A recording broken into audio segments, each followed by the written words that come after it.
Crypto Hotep here with another investing video. We are on week 62 of the Family Portfolio and Dividends Tracker. If this is your first time watching the video, feel free to go to my channel, go to week number 1, and that's where you will see the beginning balance of this investment journey, as well as my whole methodology. So really quick, the thought process behind these videos is I initially gave my family a short list of stocks that I chose and did research on. They picked the stocks that they most resonated with and the ones that they recognize. And then we proceeded to use M1 Finance as our broker of choice. M1 Finance provides a way where you can create a big portfolio and then have sub-portfolios within it called pies.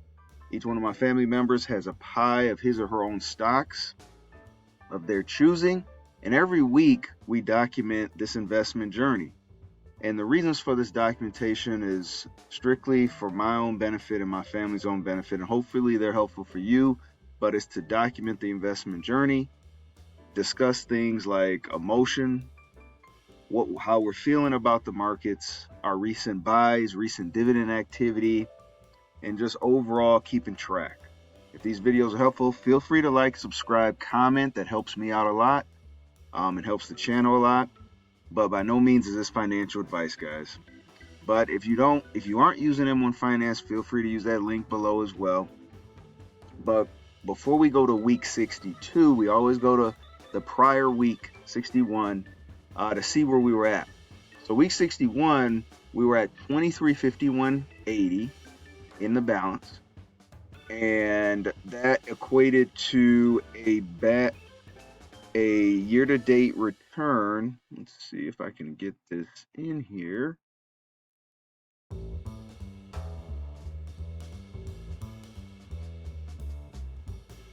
changed the site just a little bit. There we go.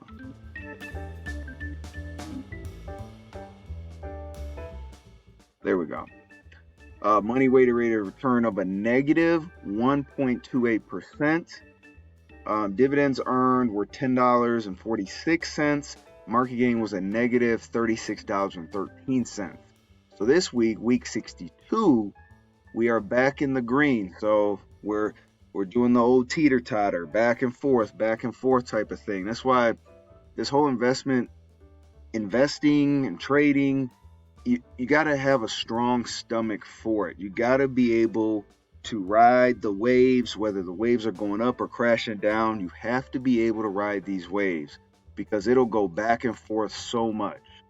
So this week we have a balance of $23.95 and 11 cents with a money weighted rate of return year to date of 0.89% positive, dividends earned of $10.78, and market gain of $7.18 positive. There hasn't been a lot of activity going on between this week and last week. The only activity we have is dividend activity with Walmart. We got a little payout from Walmart, 2 cents. Okay. If this is your first time seeing these videos and you're kind of scoffing at the 2 cents here, we know it's small. We're dealing with a smaller account, but the whole picture of dividend investing is it's a very long marathon. It's not a sprint. And if you have a small account, you're going to build those positions up over time, which essentially and hopefully increase your dividend payouts. So that's the whole thought process behind it.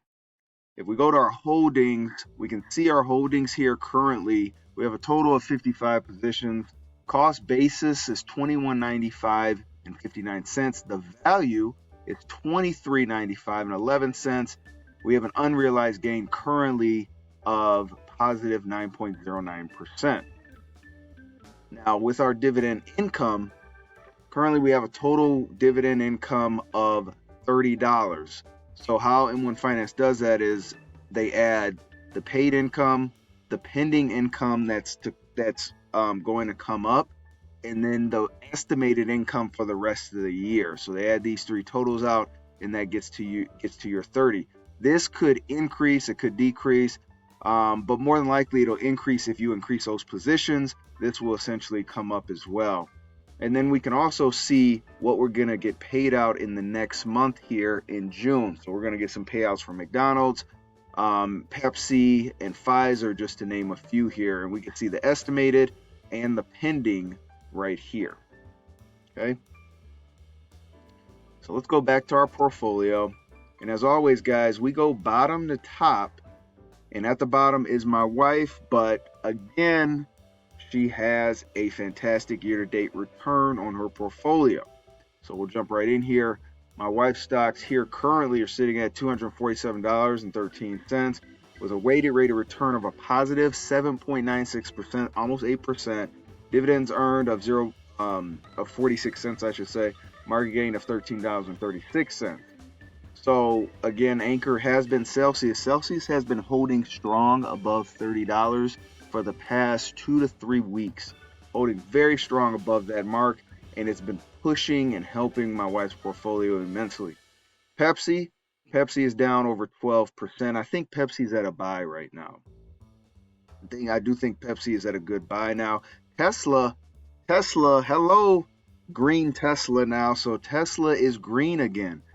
Guys, we haven't been in the green that much when Tesla in months.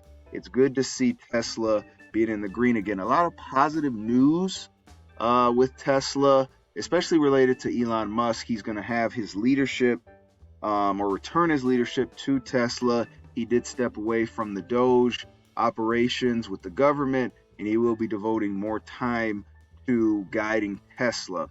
And there's also a chance that Tesla and I believe SpaceX may be joining forces as well. So Google is down over 6% year to date. Not worried at all about Google.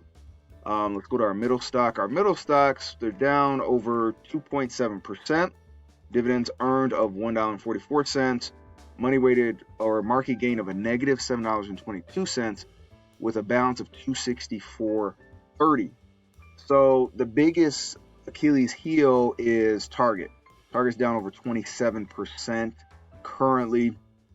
Starbucks down over 8%, not too worried about that. Amazon at a fantastic buy, down over 5%, but everything else looks pretty good here. We have Costco up over 10%, that's bigger than last week. Tesla showing signs of being green across everybody's portfolio now, and you're starting to see this. So it's really something to see because we've been in months of red for Tesla. Down over 30, down over 31, 32, 33%. But again, you invest in the good companies with good leaders, things will eventually turn around. Sony up over 23%, fantastic. And then Google, again, we bought at a different price point with Google for our middle stock, up over 18% on Google. Okay.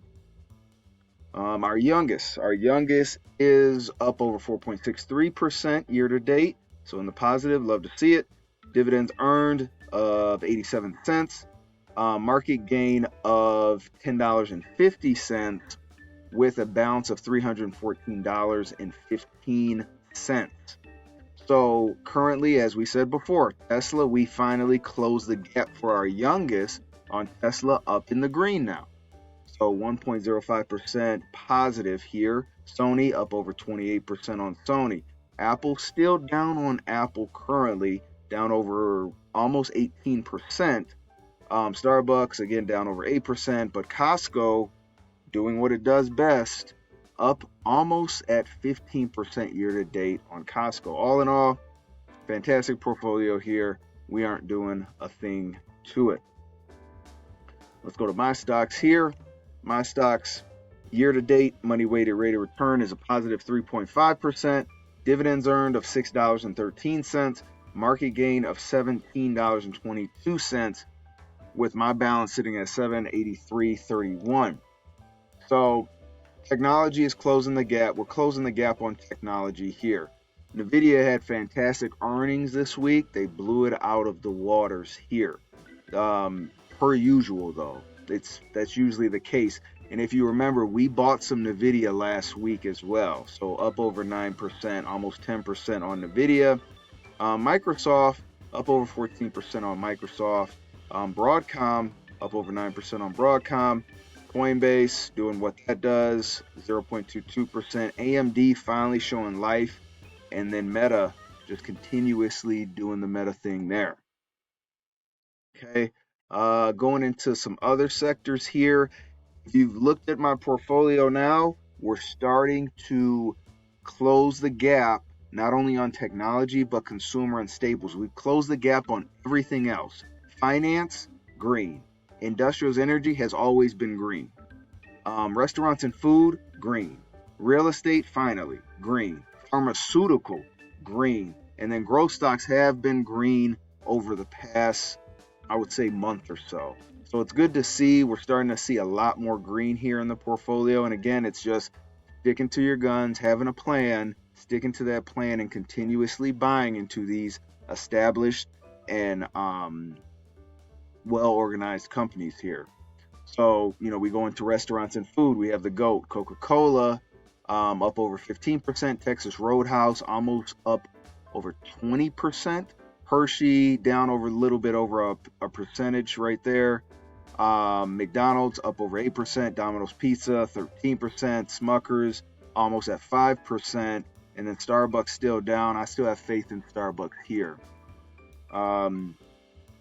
But all in all, I really like in my portfolio now. It's starting to gain some traction, and that's what I like to see here. And last but not least, let's go to our Otis. Our Otis is sitting at a negative 3.45%, dividends earned of $1.88, market gain of a negative $26.68 for a total balance of $786.22. So right now, Tesla in our oldest portfolio is the only one where their position in Tesla is at a negative year to date currently. So we have closed the gap though on that, and now we're only down 5%, a little bit over 5% with Tesla. And then Apple also pulling it down at almost 20% for Apple because they're at a discount currently. But Costco and McDonald's are trying to pull up and withhold that portfolio. But all in all, it's not looking too shabby across the board here. So as I mentioned, guys, NVIDIA did smash their earnings. And we can take a look here.